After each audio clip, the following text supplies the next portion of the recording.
నమస్కారం. నేను మీ శేషగిరి సృష్టి అస్ట్రాలజీ వాస్తు సిద్ధాంతి ఫ్రమ్ సికింద్రాబాద్. నేను ఈరోజు మీ ముందుకి మకర రాశి అక్టోబర్ మాసంలో చెప్పబోతున్నాను.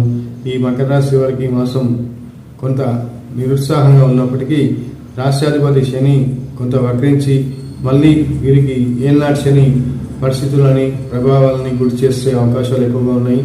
సో వీరికి ఏ గ్రహం చూసినా అటు గురుడు అనుకూలంగా లేడు, ఇటు శుక్రుడు అనుకూలంగా లేడు. ఉన్నదయ్యా ఎవరు అంటే కాస్త కుజుడు బుధుడు కొంత అనుకూలంగా ఉన్నారు.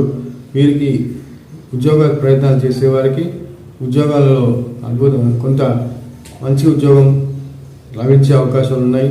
చేస్తున్న ఉద్యోగాలలో కూడా అతి కష్టం మీద చిన్న చితక ఇంక్రిమెంట్స్ లభించే అవకాశాలు ఉన్నాయి. ఉన్నతి మీకు దక్కాల్సినవి కొన్ని దక్కకుండా లాక్కుపోతారు అంటారు కదా, ఆ విధంగా ముందడుగు వెనకడుగుతోటి ఈ మాసం ఈ రాశి వారికి బాగా అసహనానికి తీవ్రమైన నిరాశకి గురి చేస్తాయి.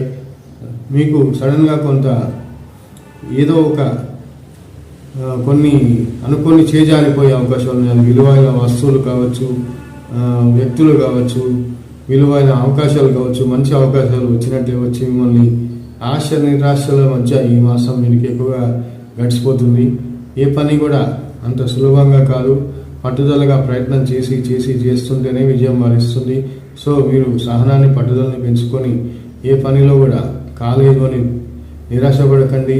ఉత్సాహంగా మళ్ళీ పని చేయండి. కొత్త వ్యక్తుల పరిచయాలు ఉంటాయి. అలాగే ఈ మాసం వీరికి సెకండ్ హాఫ్ కొంత శుక్రుడు బలం పడితే అనుకూలంగా ఉంటుంది.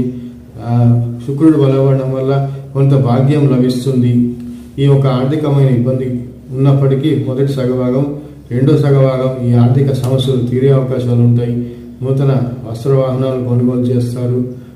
ఆదాయానికి మించిన ఖర్చులు ఉంటాయి. రుణాలు చేయాల్సిన అవకాశం రావచ్చు. రుణదాతల వడ్డీ ఎక్కువగా ఉంటుంది. కొంత అనారోగ్య సూచనలు కూడా ఉంటాయి. జాగ్రత్త వహించండి. నా వీడియో మీకు నచ్చితే లైక్ చేయండి. Thank you.